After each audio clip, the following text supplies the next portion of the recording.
گزارے کیسے زندگی، آؤ علماء سے پوچھ لیں، آئے جو مشکل پیش کوئی، آؤ علماء سے پوچھ لیں۔ الحمدللہ رب العالمین والصلاة والسلام علی سید المرسلین، اما بعد فاعوذ باللہ من الشیطان الرجیم، بسم اللہ الرحمن الرحیم، الصلاة والسلام علیکہ یا رسول اللہ وعلی آلکہ واصحابکہ یا حبیب اللہ، الصلاة والسلام علیکہ یا نبی اللہ وعلی آلکہ واصحابکہ یا نور اللہ۔ میٹھے میٹھے اسلامی بھائی اور مدنی چینل کے ناظرین، سلسلہ دارالفتہ اہل سنت میں حاضر ہیں۔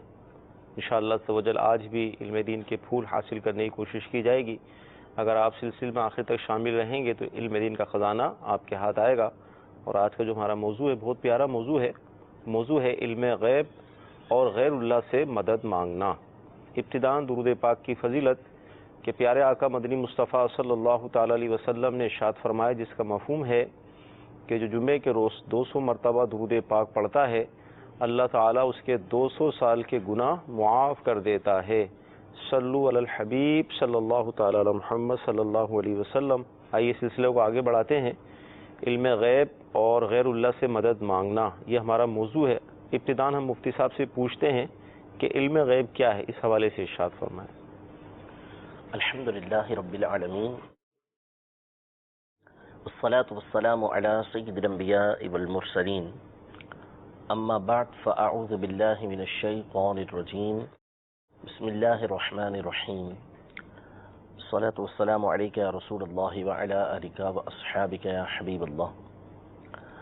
دیکھیں، علم غیب کا علم، اصل لفظ غیب جس کا مطلب پوشیدہ ہونا ہوتا ہے، چھپا ہوا ہونا ہوتا ہے، اور شریعت کی اصطلاح میں اس سے مراد یہ ہے کہ جس بات کو، جس شے کو ہم حواس خمسہ اور بداہتاً عقل کے ذریعے نہ جان سکیں۔ حواس خمسہ یعنی بولنے سے، کسی نے بولا تو ہم نے سنا، سننے سے، چکھنے سے، سونگھنے سے، ٹھیک ہے، اسی طریقے سے دیکھنے سے، چھونے سے، ان کے ذریعے سے ہم نہ جان سکیں، اور یوں ہی عقل کے ذریعے، بداہتاً عقل کے ذریعے نہ جان سکیں۔ مثال کے طور پر اب یہ میں نے اس کو ہاتھ لگایا تو مجھے پتہ چل گیا کہ لکڑی سخت ہے، تو چھونے کے ذریعے مجھے پتہ چلا کہ یہ لکڑی سخت ہے، ٹھیک ہے۔ تو اب میں یہ کہوں کہ مجھے اس لکڑی کا سخت ہونا معلوم ہوا، تو یہ چھونے کے ذریعے معلوم ہوا، لہذا یہ علم غیب نہیں ہے، غیب کا علم نہیں ہے۔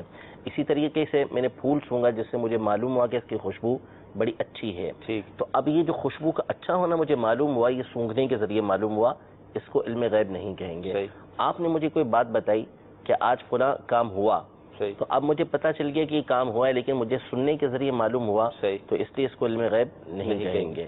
یوں ہی میں نے کسی چیز کو دیکھ لیا تو دیکھنے کے ذریعے سے مجھے پتا چلا کہ یہ فلاں چیز ہے، تو اس کو بھی علم غیب نہیں کہیں گے۔ اسی طرح میں نے کوئی چیز چکھی جس کے ذریعے سے اس کا میٹھا ہونا، کڑوا ہونا، پھیکا ہونا مجھے معلوم ہوا، تو یہ جو مجھے علم حاصل ہوا، اس کو بھی غیب کا علم نہیں کہیں گے۔ اسی طرح بداہتاً عقل کے ذریعے اس کو نہ جانا جائے۔ مثال کے طور پر صبح روزانہ آپ اپنے گھر سے جب نکلتے ہیں تو گلی کے نکڑ پر ایک فقیر بیٹھا ہوتا ہے، جو صدا لگا رہا ہوتا ہے، اور آپ کو پتا ہے کہ اس ٹائم وہ روزانہ وہاں پر بیٹھتا ہے۔ اب آپ یہاں پر آئے اور اپنے کسی دوست کو کہتے ہیں کہ آپ جا کے دیکھیں کہ فلاں گلی کے نکڑ پر جو ہے وہ فقیر بیٹھا ہوا ہوگا، یعنی 8 بجے آپ کسی اور مقام پر اس کو کہتے ہیں کہ جا کے نکڑ پہ دیکھ لو، فقیر بیٹھا ہوا ہوگا۔ اب یہ کس طرح جانا؟ اپنے عقل کے ذریعے جانا کہ یہ فقیر روزانہ چونکہ وہاں بیٹھا ہوتا ہے، اس لیے آج بھی بیٹھا ہوگا، تو اس کو ہم غیب کا علم نہیں کہیں گے۔ تو جو ان ذرائع سے، ان طریقوں سے حاصل نہ ہو سکے، ایسے غیب کو علم غیب کہا جاتا ہے۔ تو ان چیزوں کے بغیر جو چیز حاصل ہو جائے گی، اس کو ہم غیب کا علم کہیں گے۔ غیب کا علم جو ہے وہ پھر یعنی وہ تو اللہ کے لیے غیب کا علم، جی، تو اب کس کس کو غیب کا علم حاصل ہوگا؟ یہ دیکھیں دو چیزیں ہیں یہاں پر، یعنی یہ بات تو سمجھ لی کہ غیب کا علم جو ہے یہ دو طرح ہے۔ صحیح۔ ایک تو وہ غیب کا علم ہے کہ جو صرف اور صرف اللہ تبارک و تعالیٰ کے ساتھ خاص ہے، یہ اس کا ذاتی غیب ہے، ذاتی علم ہے، وہ کسی نے اس کو دیا نہیں ہے، وہ اللہ تبارک و تعالیٰ کی اپنی ذات کے ساتھ خاص ہے، ٹھیک ہے، کسی اور کو اس طریقے سے غیب کا علم حاصل نہیں ہو سکتا۔ دوسرا غیب وہ ہوتا ہے کہ جو اللہ تبارک و تعالیٰ اپنی عطا سے اپنے بندوں کو عطا فرماتا ہے، اپنی طرف سے عطا فرماتا ہے. یہ انبیاء کرام علیہم السلام کو بھی عطا ہوتا ہے. انبیاء کرام علیہم السلام کے وسیلے سے دیگر اولیاء کرام کو بھی اس کا علم دیا جاتا ہے، اور اس پر قرآن و حدیث میں کثیر دلائل موجود ہیں. میں نے پہلے بھی اس حوالے سے ایک مثال دے کر سمجھائی تھی کہ قرآن و حدیث کے اندر غور و فکر جب کیا جاتا ہے یا کوئی عقیدہ ہم اپنا بناتے ہیں، سمجھاتے ہیں، تو اس میں یہ انتہائی ضروری ہوتا ہے کہ آپ جمیع احادیث طیبہ، جمیع قرآن کی یعنی تمام قرآن کی آیتیں، اسی طرح بزرگوں کے اقوال، ان کے عقائد، صحابہ کرام علیہم رضوان کے عقائد، ان کے اقوال پہ غور و فکر کریں گے. اس کے بعد کوئی نظریہ بنایا جاتا ہے. صرف ایک حدیث، ایک آیت دیکھ کر عقیدہ اور نظریہ نہیں بنایا جاتا. اس کی مثال میں نے سمجھائی تھی کہ جیسے قرآن پاک میں اللہ تبارک و تعالی نے سورہ انفال میں یہ ارشاد فرمایا، یا ایھا النبی حسبک اللہ ومن اتبعک من المؤمنین. سورہ توبہ میں اللہ تبارک و تعالی نے یہ ارشاد فرمایا، فقل حسبی اللہ.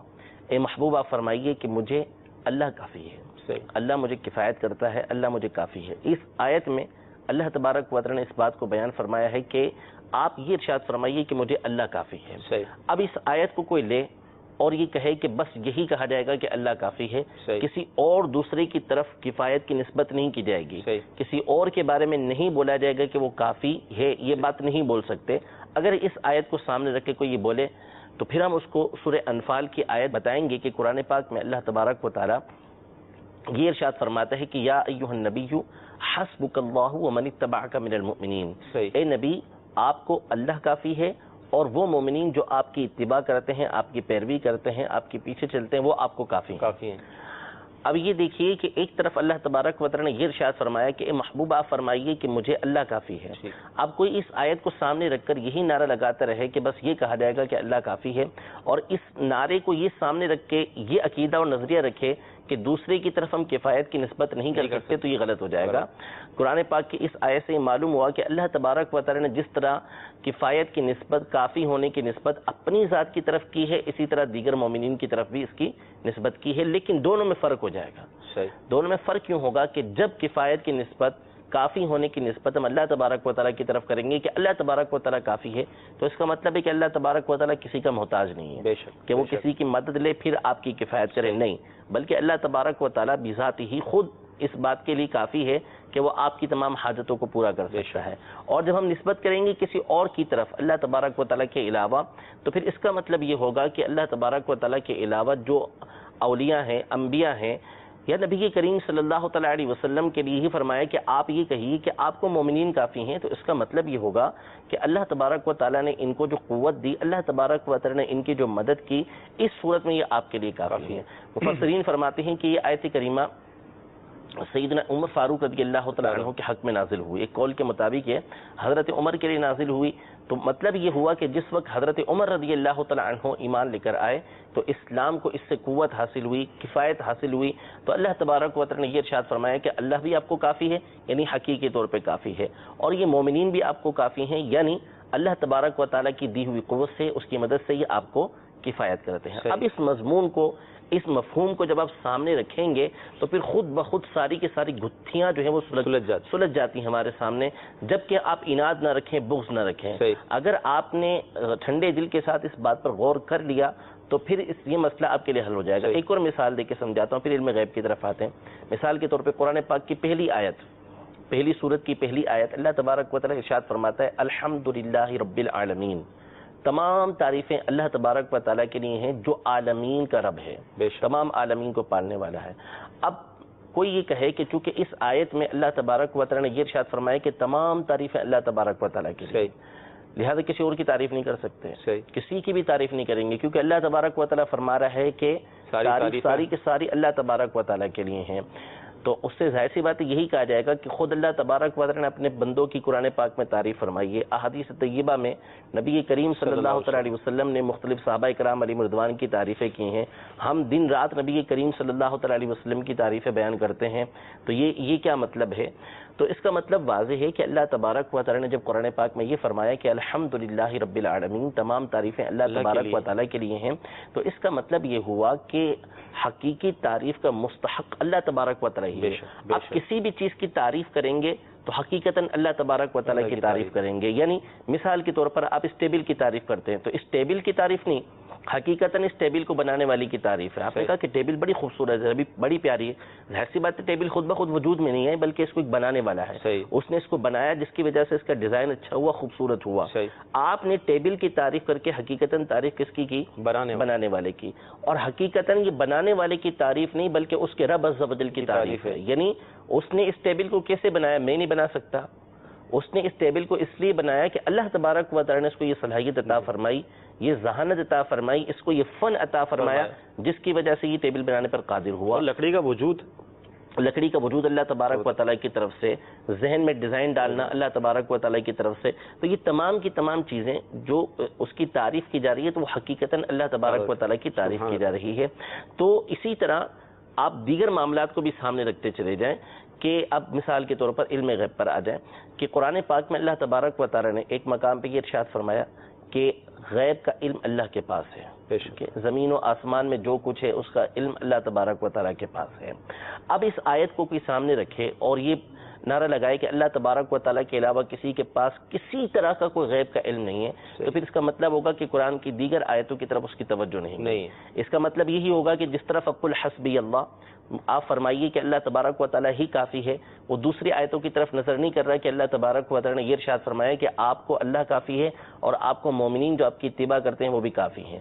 اس آیت کو وہ چھوڑ رہا ہے. اسی طرح الحمدللہ رب العالمین کو سامنے رکھتے ہوئے کوئی کہے کہ کسی اور کی تعریف آپ کر ہی نہیں سکتے، تو اس کا مطلب یہ ہوا کہ وہ تمام قرآن و حدیث کو بھلا کر صرف ایک آیت کو دیکھ رہا ہے اور اس کا مفہوم بھی وہ غلط سمجھ رہا ہے. ٹھیک ہے.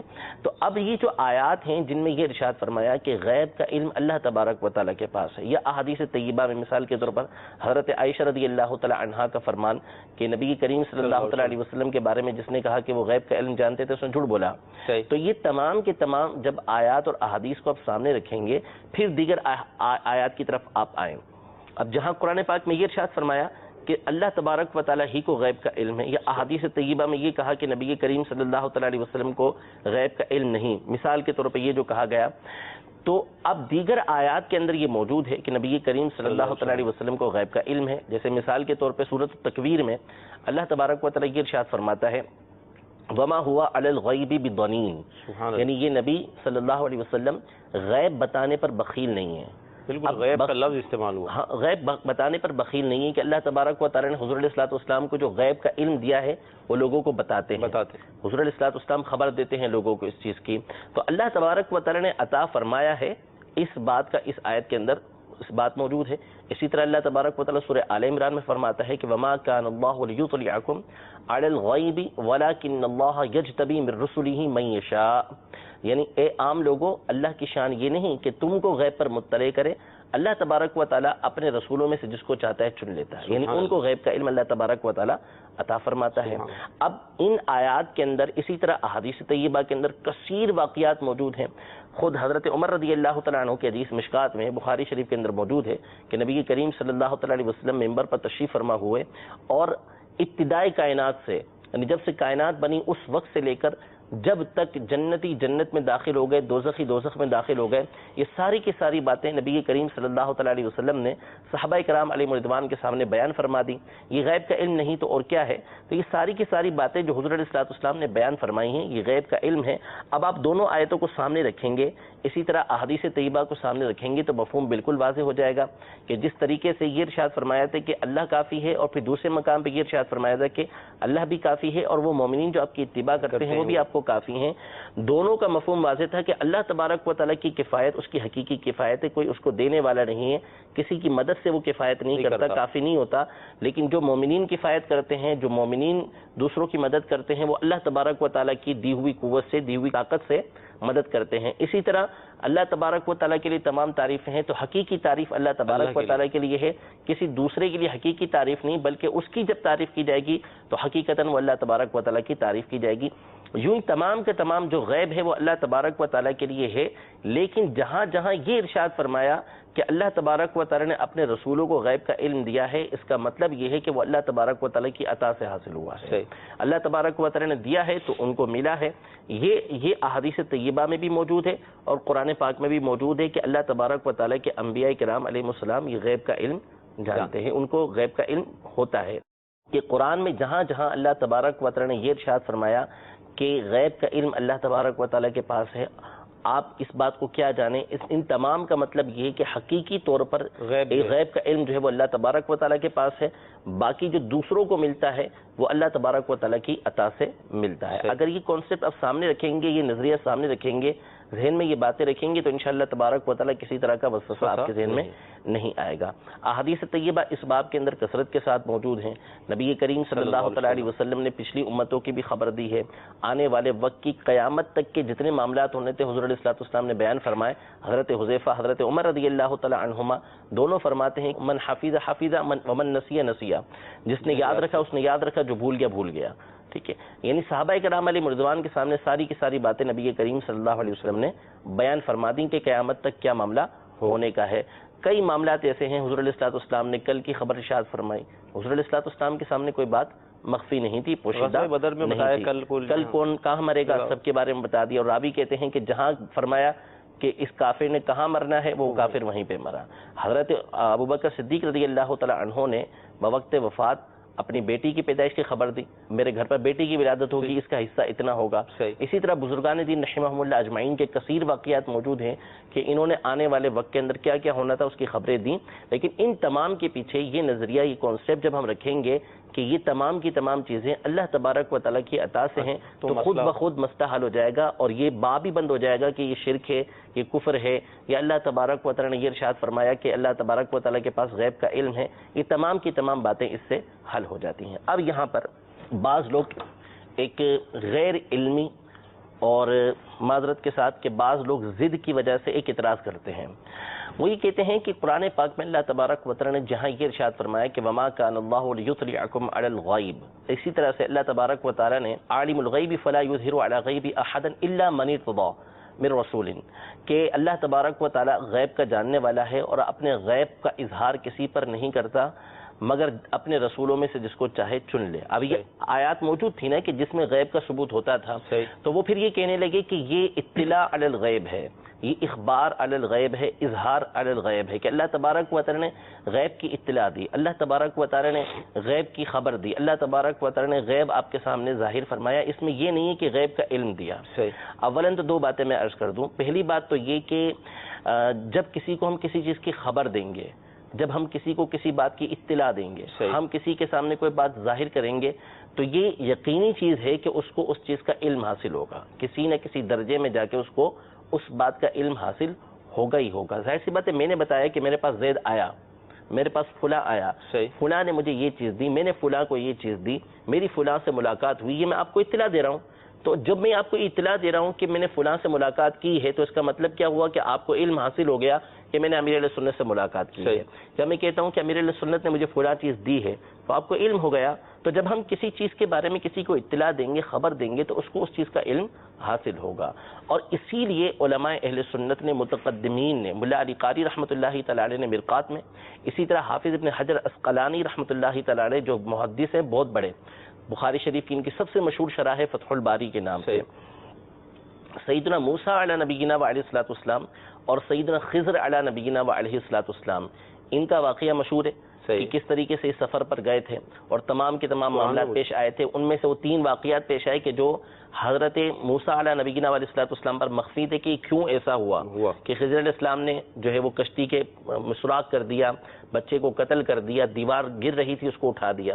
اس کا علم اس وقت موسیٰ علیہ السلام کو نہیں تھا۔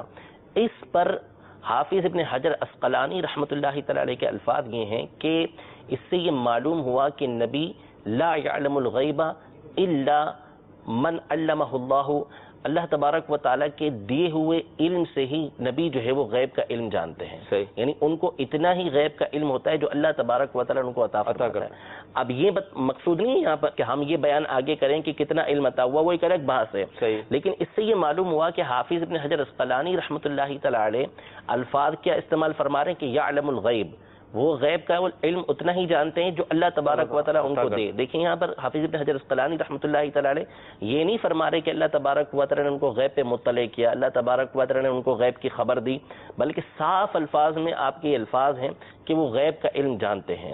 اسی طرح اور اقوال موجود ہیں بزرگان دین رحمہم اللہ اجمعین کے. مولا علی قاری رحمۃ اللہ تعالی علیہ نے مرقات کے اندر یہ الفاظ استعمال کیے ہیں کہ جب کوئی ولی اپنے مرتبے میں بلند ہوتا جاتا ہے تو اس کے بارے میں اولیاء کے درمیان یہ بات معروف ہوتی ہے کہ وہ یعلم الغیب، وہ غیب کا علم جانتا ہے. یہاں پر بھی علم غیب کے الفاظ استعمال ہوئے ہیں، تو اس لیے یہ ایک غیر سنجیدہ غیر علمی اعتراض ہے اور ایک ضد اور عناد ہے کہ نہیں جی قرآن پاک میں جہاں یہ ارشاد فرمایا کہ اللہ تبارک و تعالیٰ کو غیب کا علم ہے اور اللہ تبارک و تعالیٰ اپنے رسولوں میں سے جس کو چاہے چن لیتا ہے، وہاں پر اطلاع علی الغیب ہے یا اظہار علی الغیب ہے، اس کی کوئی حقیقت نہیں ہے. اگر اطلاع علی الغیب بھی ہو، اظہار علی الغیب بھی ہو، تو اس کا معنی اور مفہوم یہی نکلتا ہے.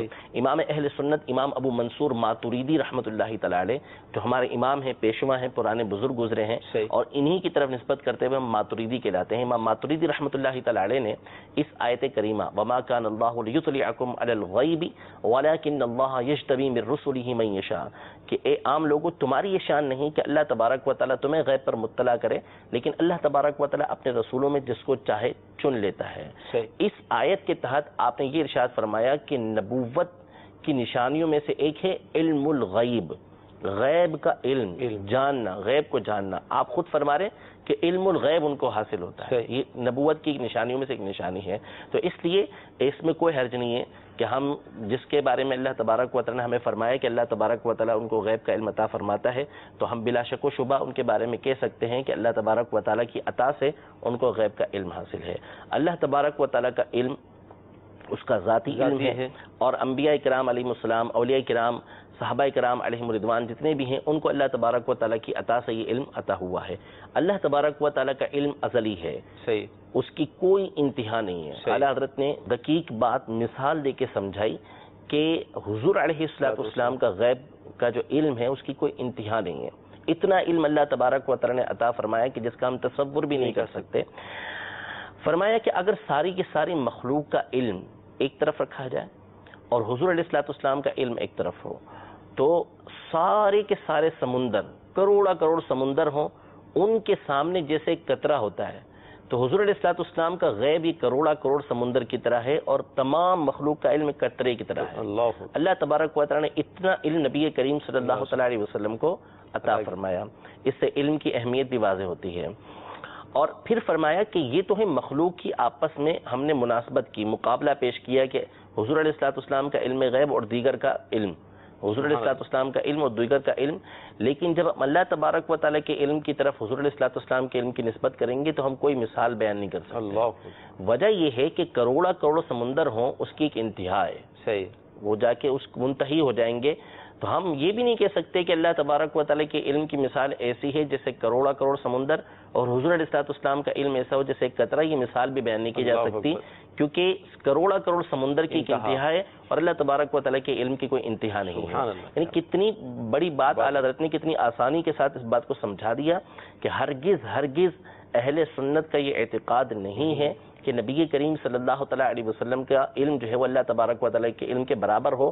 برابر تو تصور ہی نہیں ہے، پر نسبت ہی نہیں دی جا سکتی کہ اللہ تبارک و تعالیٰ کے علم سے کوئی نسبت بنے. دوسری بات یہ کہ اللہ تبارک و تعالیٰ کا علم اپنا ذاتی ہے اور بندوں کو اللہ تبارک و تعالیٰ نے عطا فرمایا ہے، اس لیے شرک کا دروازہ مکمل طور پہ بند ہو جاتا ہے. شرک کہتے ہیں اللہ تبارک و تعالیٰ کی ذات اور اس کی صفات کی طرح کسی اور کو ماننا، اور جو عقیدہ جو نظریہ اہل سنت رکھتے ہیں اس کے اندر ہرگز یہ بات نہیں پائی جاتی. مدنی چینل کے ناظرین، کتنی خوبصورت گفتگو فرمائی ہے مفتی صاحب نے علم غیب کے حوالے سے، اور یعنی جو وسوسے آتے ہیں شیطانی وسوسے اس کی کاٹ کر دی کہ ذاتی علم کیا ہوتا ہے، عطائی علم کیا ہوتا ہے، اور ہمیں اس حوالے سے کیا عقیدہ رکھنا چاہیے کہ آقا علیہ السلام کو جو علم عطا کیا گیا اس علم کو ہم کیا کہیں گے. لیکن یہاں یہ ارشاد فرمائیں کہ جیسے بھی آپ نے شروع میں یہ ارشاد فرمایا تھا کہ حواس خمسہ سے جو چیز حاصل ہو جائے اسے علم غیب نہیں کہتے، جو عقل سے حاصل کر لی جائے اسے علم غیب نہیں کہتے. تو جب حضور علیہ السلام کو علم عطا کر دیا گیا، علم غیب مل گیا، تو اب اس کو علم غیب کیوں کہتے ہیں؟ کیا جاتا ہے کہ اب تو غیب نہ رہا. ہاں، غیب نہ رہا کہ جب حضور علیہ السلام نے جنت دوزخ کو اپنی آنکھوں سے دیکھ لیا، اللہ تبارک و تعالیٰ کا دیدار اپنی آنکھوں سے کر لیا، تو پھر یہ غیب کہاں رہا؟ غیب تو وہ تھا نا کہ جو دیکھ نہ سکے. یہاں پر اس کو اس طرح سمجھیں کہ اصل میں ایک چیز ہوتی ہے اضافت کی بنیاد پر، نسبت کی بنیاد پر. اس پر تو اتفاق کہ اللہ تبارک و تعالیٰ کو غیب کا علم ہے. اللہ تبارک و تعالیٰ پہ کوئی چیز مخفی ہے؟ اللہ تبارک و تعالیٰ فرماتا ہے عالم الغیب، اللہ تبارک و تعالیٰ غیب کا علم رکھنے والا ہے. تو اب حواس خمسہ کا تصور ہی نہیں وہاں پر. اللہ تبارک و تعالیٰ کے سامنے کیا چیز مخفی ہے؟ اللہ تعالیٰ خود فرماتا ہے ان اللہ لا یخفی علیہ شیء فی الارض ولا فی السماء، کہ بے شک اللہ تبارک و تعالیٰ کی ذات تو وہ ہے کہ اس پر زمین و آسمان کی کوئی چیز مخفی نہیں ہے.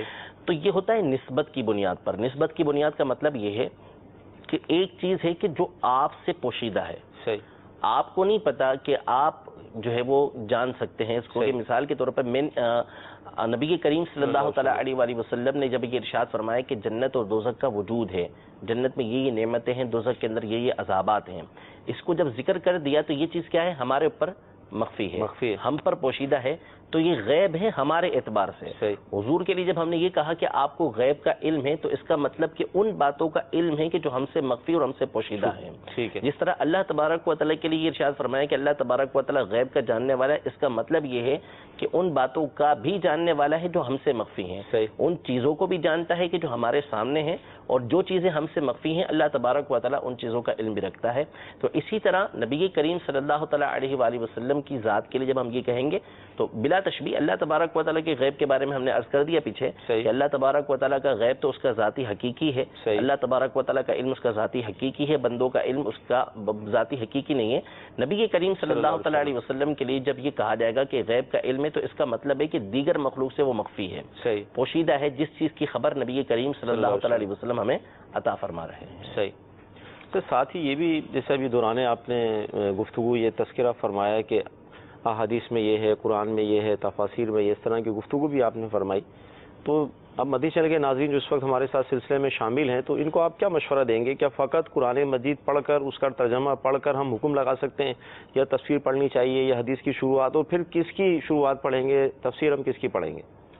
کیونکہ صرف ترجمہ پڑھ کر حکم لگا دیتے ہیں بعض لوگ کہ قرآن میں تو یہ لکھا ہے.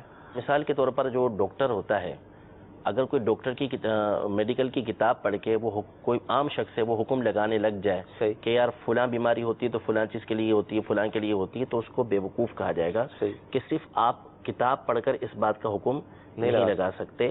بڑی بڑی بیماریاں جو ہیں اس کا صرف کھوج لگانا آسان نہیں ہوتا. اس کے بارے میں معلومات کے لیے کہ پہلے آپ اس بیماری کو ڈائگنوز کر لیں، یہی آپ کے لیے بڑی بات ہوتی ہے. اس کے لیے اولاً تو صرف میں کتاب پڑھ کے حکم لگانے لگوں تو مجھ کو تو جیل میں بند کر دیا جائے گا کہ یہ لوگوں کی جان سے کھیل رہا ہے. وہ ڈاکٹر کے جو ایک عرصہ دراز سے پڑھتا رہا، اس کے بعد بھی اس کو اجازت نہیں ہوتی کہ وہ لوگوں کا علاج شروع کرے، بلکہ اس کو پہلے ہاؤس جاب کرنا پڑتی ہے. ایک ماہر ڈاکٹر کے پاس وہ رہتا ہے، اس سے تربیت حاصل کرتا ہے، اس کے بعد وہ پھر لوگوں کا علاج کرنے کے قابل ہوتا ہے، اس کو اجازت دی جاتی ہے کہ وہ لوگوں کا علاج کر سکے. لیکن ہمارے یہاں پر علم دین کے حوالے سے بالکل ایک کھلی چھوٹ ملی ہوئی ہے کہ جو چاہے بول دے. ایسا نہیں ہے. صحابہ کرام علیہم رضوان کی سیرت پر آپ غور کریں تو صحابہ کرام علیہم رضوان کے جو نبی کریم صلی اللہ تعالیٰ علیہ وسلم سے براہ راست سیکھنے والے تھے، حضور علیہ الصلوۃ والسلام کی زیارت کرنے والے تھے، ان کی سیرت پر آپ غور کریں تو چند صحابہ کرام علیہم رضوان آپ کو ملیں گے کہ جو فتویٰ دیا کرتے تھے. باقی سارے کے سارے صحابہ کرام علیہم رضوان ان سے جا کے مسئلہ پوچھا کرتے تھے، ان سے معلومات لیا کرتے تھے، ان سے پوچھا کرتے تھے.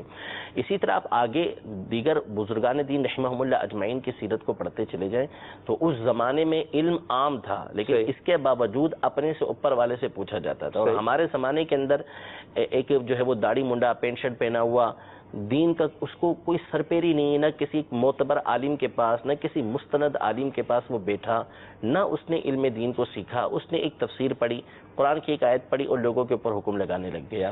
قرآن پاک میں اللہ تبارک و تعالیٰ ارشاد فرماتا ہے یضل بہ کثیرا ویہدی بہ کثیرا.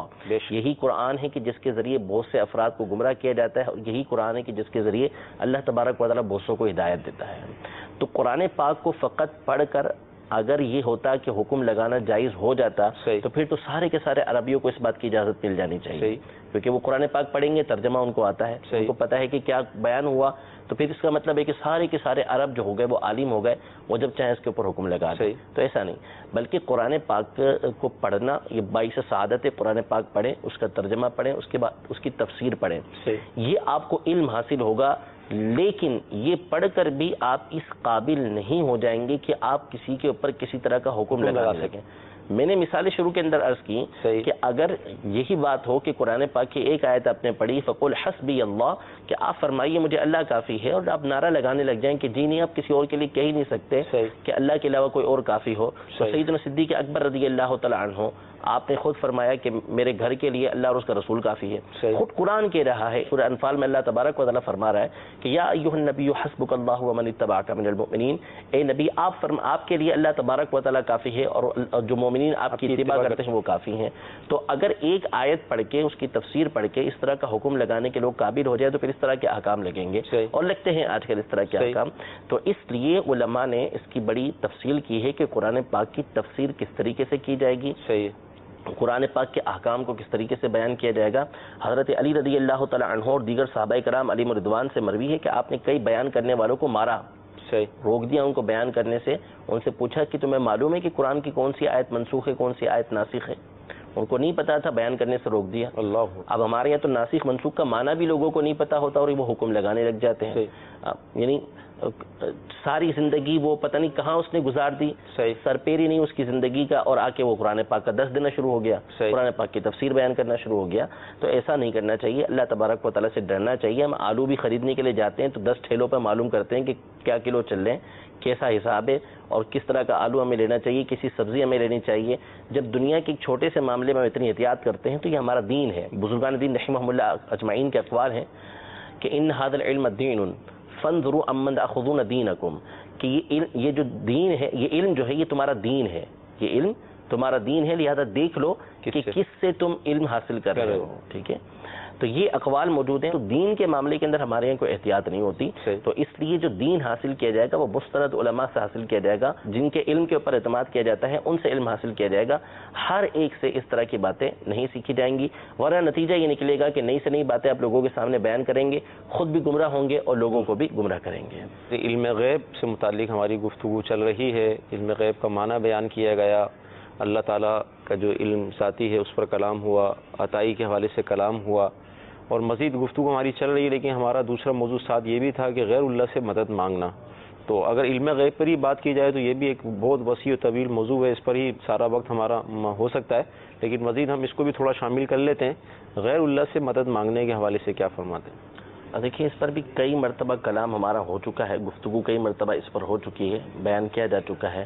تو جو پیچھے میں نے بات بیان کی ہے اسی کو انشاءاللہ تبارک و تعالیٰ سامنے رکھیں گے تو سارا کا سارا مسئلہ یہ حل ہو جائے گا کہ اللہ تبارک و تعالیٰ کے علاوہ کسی اور سے مدد مانگنا یہ اس صورت میں درست ہوتا ہے کہ جب ہم غیر اللہ سے جب مدد مانگ رہے ہیں، اللہ تبارک و تعالیٰ کے علاوہ کسی اور سے مدد مانگ رہے ہیں، حقیقی طور پہ مدد کرنے والا نہیں بلکہ حقیقی طور پر اللہ تبارک و تعالیٰ مدد کرنے والا ہے، وہ ہمارا وسیلہ اور ذریعہ بن رہا ہے. جب یہ کانسیپٹ ہمارے ذہن کے اندر ہوگا، یہ بات ہمارے ذہن کے اندر ہوگی تو پھر غیر اللہ سے مدد مانگنے میں کوئی حرج نہیں ہے. احادیث طیبہ اس حوالے سے کثیر موجود ہیں. حضور سرور دو عالم صلی اللہ تعالیٰ علیہ وآلہ وسلم نے ارشاد فرمایا اطلب الحوائج عند حسان الوجوہ، یعنی جن کے چہرے خوبصورت ہیں، یعنی عبادت کر کر کے جن کے چہرے خوبصورت ہو چکے، جن کے چہروں پر عبادتوں کا نور ہے، یعنی بزرگان دین رحمہم اللہ، ان سے اپنی حاجتوں کو طلب کرو. سبحان اللہ. اسی طرح ایک حدیث پاک میں یہ ارشاد فرمایا، طبرانی شریف کی حدیث پاک ہے، اسی طرح مسند بزار کی حدیث پاک ہے کہ ارشاد فرمایا کہ جب تم کسی ایسی جگہ پر ہو کہ جہاں تمہارا مدد کرنے والا کوئی نہیں ہے اور تمہیں مدد کی حاجت ہے تو یوں کہو کہ یا عباد اللہ اعینونی، یا عباد اللہ اعینونی، یا عباد اللہ اعینونی. اور بعض روایتوں کے اندر اغیثونی، یعنی اے اللہ کے بندوں میری مدد کرو، اے اللہ کے بندوں میری مدد کرو، اے اللہ کے بندوں میری مدد کرو. تو یہاں پر جو اجازت مرحمت فرمائی ہے اللہ تبارک و تعالیٰ کے حبیب صلی اللہ تعالیٰ علیہ وسلم نے، تو اس کا مفہوم و معنی یہی ہے کہ وہ بندے جو اللہ تبارک و تعالیٰ کی طرف سے مدد کرنے والے ہیں وہ اللہ تبارک و تعالیٰ کی عطا سے مدد فرمانے والے ہیں. تو یہ کانسیپٹ بھی کلیئر ہو گیا کہ جب ہم غیر اللہ سے مدد مانگتے ہیں تو ہمارے ذہن میں اس حوالے سے کیا عقیدہ ہوتا ہے، کیا ذہن ہوتا ہے کہ جس سے ہم مدد مانگ رہے ہیں در حقیقت وہ اللہ تعالیٰ کی عطا سے ہی ہماری مدد کر رہے ہیں. تو لہذا انبیاء کرام سے مدد مانگنا، اولیاء کرام سے مدد مانگنا، اسی طرح جو اللہ کے نیک بندے ہیں، بزرگان دین ہیں، ان سے مدد مانگنا یہ جائز ہے. موضوع سے متعلق بھی کال ہے، آئیے اس کو ہم شامل کرتے ہیں. میرا نام محمد عدنان ہے اور میں کھوڑ سے بات کر رہا ہوں. مفتی صاحب سے سوال یہ عرض ہے کہ اگر ہم بزرگوں کو دیکھتے ہیں تو ان کے جو ہے نا وہ اپنے بزرگوں کے حوالے سے بہت پختہ عقائد ہوتے ہیں، لیکن نوجوان نسل میں جو ہے نا یہ عقائد جو ہے نا اس طرح پختہ نہیں ہے. تو نوجوان نسل میں کیسے بچوں میں یہ عقائد پختہ کیے جائیں، اس کے حوالے سے ارشاد فرما دیجیے. دیکھیں، اصل تو بنیادی چیز یہ ہے کہ ہماری جو نوجوان نسل آ رہی ہے تو اس میں عمومی طور پر ہر چیز کی کمی پیدا ہوتی جا رہی ہے. میں ایک چھوٹی مثال دیتا ہوں. مثال کے طور پر پہلے ہم اپنے بزرگوں سے یہ سنتے تھے کہ رجب، شعبان اور رمضان کو ہمارے یہاں بڑے مہینے کہا جاتا تھا کہ بڑے مہینے آ گئے. صحیح. لیکن اب نوجوانوں کو پتہ ہی نہیں ہوتا کیا چھوٹے مہینے کیا بڑے مہینے. تو اس کا مطلب یہ ہوتا ہے کہ چونکہ ہمارے بزرگ جو تھے وہ ہمیں اس بات کی تربیت دیتے تھے، ہمیں بتاتے تھے کہ یہ بڑے مہینے آ گئے، اہمیت والے مہینے آ گئے، تو اس سے ان کو ہمیں پتہ چلتا رہتا تھا. لیکن ہم اپنے بچوں کو جب یہ باتیں نہیں بتاتے تو پھر ان کو اس چیز کا علم نہیں ہوتا. تو اس کا طریقہ کار یہی ہے کہ آپ جو ہے ان کو، اگر آپ اپنے بچوں کو علم دین کی راہ پر لگا سکتے ہیں، ان کو درس نظامی میں لگا سکتے ہیں، تو بہتر ہے کہ آپ ان کو جامعۃ المدینہ میں داخلہ دلوائیں تاکہ وہ علم دین حاصل کریں. مزید اگر ایسا نہیں ہو سکتا تو دعوت اسلامی کے مدنی قافلوں میں سفر کروائیں تاکہ یہ باتیں وہاں پر سنتے رہیں، اور ان باتوں کو سنیں گے تو انشاءاللہ ان کا ذہن پختہ ہوتا چلا جائے گا. دوسری بات یہ ہے کہ اس حوالے سے انتہائی ضروری ہے کہ کسی بھی بد مذہب کی اس حوالے سے تقریر سننے کی اجازت نہیں ہے. بعض لوگ یہ ہوتے ہیں نا کہ سنو سب کی کرو اپنی، تو ایسا نہیں ہے. سننے سے بھی منع کیا گیا، کہ بلکہ یہاں تو قرآن پاک کے اندر موجود ہے کہ جب کفار اپنے مذاق مسخریوں کے اندر ہوں اور قرآن پاک کی آیتوں کے ساتھ مذاق کر رہے ہوں تو تم سنو نہیں ان کو، ان کے پاس سے کھڑے ہو جاؤ. تو یہ ہمیں سننے سے بھی منع کیا گیا ہے. احادیث طیبہ میں اس کی ممانعت آئی ہے. بزرگان دین رحمہم اللہ اجمعین کے اقوال کے اندر اس کی ممانعت ہے کہ ہم بد مذہبوں کو سنیں گے نہیں. آپ سنیں صرف سنی صحیح العقیدہ علماء کی تقاریر کو سنیں، پڑھنا ہے تو علماء اہل سنت کی کتابوں کو پڑھیں.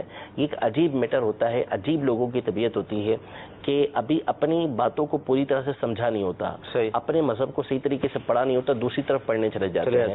تو پہلے آپ اپنے مذہب کو اس طرح پڑھ تو لیجیے کہ آپ اس قابل ہو گئے کہ آپ کو اپنے مذہب کی تمام باتیں پتہ چل گئیں. اس کے بعد آپ دوسری طرف اسٹڈی کریں. آپ اس قابل ہیں تو علماء نے تو یہاں تک ارشاد فرمایا کہ عام آدمی کو تو پڑھنا حرام ہے دوسروں کی کتابیں. عالم دین بھی نہیں پڑھے گا، صرف وہ پڑھے گا کہ جو ان کے رد کو جانتا ہو اور رد کرنے کے مقصود سے پڑھ رہا ہو. تو اس لیے اولاً آپ صرف اور صرف علماء اہل سنت کی باتوں کو سنیے اور انہی کی کتابوں کا مطالعہ کیجیے. انشاءاللہ تبارک و تعالی عقائد و نظریات آپ کے پختہ رہیں گے. تو مدنی چینل کے ناظرین، فی زمانہ میں آپ کو دعوت پیش کروں گا کہ الحمدللہ عز و جل دعوت اسلامی کا جو مدنی ماحول ہے یہ ہمارے عقائد کی اصلاح کے حوالے سے، ہمارے اعمال کی اصلاح کے حوالے سے اللہ تعالیٰ کا خوف ہمیں مزید نصیب ہو جائے. اس میں مطلب یہ ہے کہ ہمیں استقامت ملے. اسی طرح عشق رسول علیہ الصلوۃ والسلام ہمیں نصیب ہو. اس دور کے اندر ہمارے لیے ایک بہت بڑی نعمت ہے اور معاون اور مددگار ہے. تو لہذا ادھر ادھر جانے سے بہتر یہی ہے کہ آپ دعوت اسلامی کے مدنی ماحول سے وابستہ ہو جائیے، دعوت اسلامی کے اجتماعات کی پابندی کیجیے، مدنی قافلوں کے مسافر بنیے. اسی طرح آپ کے علاقوں میں جو مساجد ہیں جہاں پر درس فیضان سنت ہوتا ہے اس میں آپ شرکت کیجیے. اور اس طرح کے کاموں میں اگر آپ لگ جائیں گے تو انشاءاللہ عز و جل آگے پیچھے جانے کی حاجت نہیں پڑے گی. اور جو یہ جس طرح مفتی صاحب نے ارشاد فرمایا کہ سنوں گا سب کی اور کروں گا اپنی، تو یہ جو ایک ذہن ہے یہ بھی ایک شیطانی وسوسہ ہے اور بہت سارے لوگ اس وسوسے کا شکار ہو چکے ہیں. تو لہذا اپنے نفس پر کبھی بھی اعتماد نہیں کرنا چاہیے کہ میں بڑا پکا ہوں، مجھے کوئی ہلا نہیں سکتا اور میں یہ کر لوں گا. تو اللہ نہ کرے شیطان کا وار کامیاب نہ ہو جائے اور اپنے عقائد سے کم آگے پیچھے نہ ہو جائیں. تو یہ عقیدہ ہی ہے کہ اس عقیدے کو سلامتی کے ساتھ اگر ہم قبر میں لے جانے میں کامیاب ہو گئے تو انشاءاللہ عز و جل ہماری قبر اللہ کی رحمت سے جنت کا باغ بنے گی. آقا علیہ الصلوۃ والسلام کی شفاعت ہمیں نصیب ہوگی اور انشاءاللہ عز و جل جنت میں ہمیں آقا کا پڑوس نصیب ہوگا. اچھا حضور یہ ارشاد فرمائے جیسے علم غیب پہ ابھی آپ نے کلام فرمایا اور ساری، اب اگر کوئی اس کا انکار کرتا ہے، کوئی نہیں مانتا تو اس ہوگا کیا رزلٹ، نتیجہ کیا نکلے گا اس کا؟ دیکھیں اس کی بہت ساری صورتیں بنتی ہیں. اصل میں غیب کا جو علم ہے، ایک تو علی الاطلاق غیب کے علم کا انکار کرنا کہ سرے سے غیب کا علم ہے ہی نہیں، اس کو تو علماء نے کفر لکھا ہے. ٹھیک ہے. پھر باقی اس کے آگے صورتیں بنتی ہیں کہ کتنے غیب کا انکار کرتا ہے تو اس پہ گمراہی کا حکم آتا ہے، کتنے کا انکار کرتا ہے تو اس کے اوپر خطا کا حکم آتا ہے. تو یہ الگ الگ اس کے ٹاپکس ہیں کہ مطلقاً انکار ہے، کسی چیز کا انکار ہے، کسی مخصوص چیز کا انکار ہے، اس اعتبار سے احکام یہ جدا جدا ہو جائیں گے. ٹھیک. تو مزید غیر اللہ سے مدد کرنے کے حوالے سے آپ کیا فرمائیں گے؟ اسلاف کے واقعات کے حوالے سے یا کوئی نبی کریم صلی اللہ علیہ وسلم سے خود صحابہ کرام علیہم رضوان کے واقعات موجود ہیں کہ زندگی میں بھی حضور علیہ الصلوۃ والسلام سے مدد طلب کرتے رہے اور وہ مدد طلب کرتے رہے کہ جو عام طور پہ طلب کی جاتی ہے وہ بھی اور جو عام طور پہ طلب نہیں کی جاتی وہ بھی. دونوں طرح کی مددیں صحابہ کرام علیہم رضوان حضور علیہ الصلوۃ والسلام سے آپ علیہ الصلوۃ والسلام کی زندگی میں بھی طلب کرتے رہے. مثال کے طور پر آپ علیہ الصلوۃ والسلام کے پاس بعض صحابہ کرام علیہم رضوان اپنا ٹوٹا ہوا ہاتھ لے کر آئے کہ جنگ میں ہاتھ نکل گیا تو حضور علیہ الصلوۃ والسلام نے اپنا لعاب دہن لگایا اور وہ ہاتھ جوڑ دیا. اب یہ وہ مدد ہے کہ جو عام طور پہ نہیں کی جا سکتی، ٹھیک ہے نا. ڈاکٹر کے پاس جاتے ہیں، ڈاکٹر آپریشن کرے گا، ٹانکے لگائے گا کہ جس کے ذریعے سے ہاتھ جڑ سکے.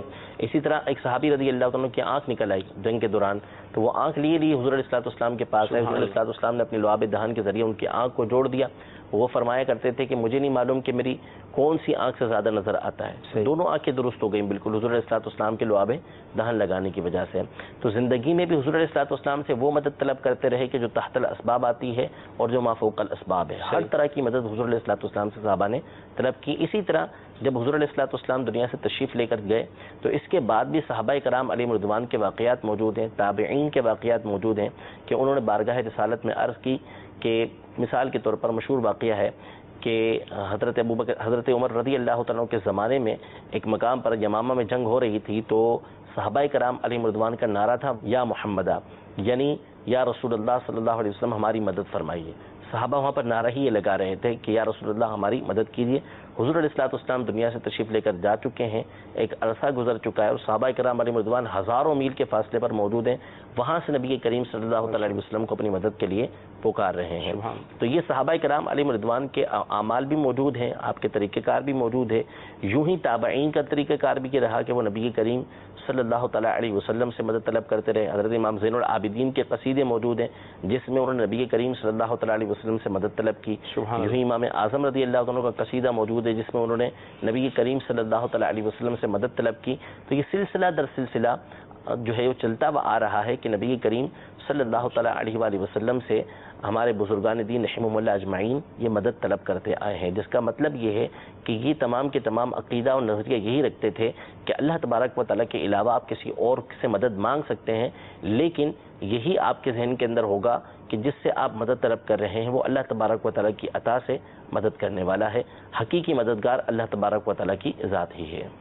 مدنی چینل کے ناظرین، آج کے ہمارے موضوع میں علم غیب اور غیر اللہ سے مدد کے حوالے سے بڑا زبردست کلام ہوا. جو ناظرین شروع سے شامل تھے یقیناً ان کے علم میں اضافہ بھی ہوا ہوگا اور مزید بہت سارے وسوسوں کی کاٹ ہو گئی ہوگی. امید یہی ہے اللہ تعالیٰ کی رحمت سے.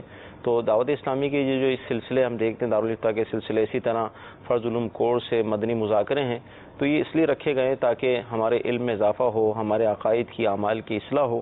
تو سلسلے دیکھتے رہیں، انشاءاللہ تعالیٰ آپ کے علم میں اضافہ ہوتا رہے گا. اللہ تعالیٰ کی بارگاہ میں ہم دعا کرتے ہیں کہ اللہ عز و جل آج کا ہمارا یہ سلسلہ اپنی بارگاہ میں قبول فرمائے. جو ہم نے سیکھا ہے، جو ہم نے سنا ہے، اس پر عمل کرنے کی توفیق عطا فرمائے. گزارے کیسے زندگی، آؤ علماء سے پوچھ لیں، آئے جو مشکل پیش کوئی، آؤ علماء سے پوچھ لیں.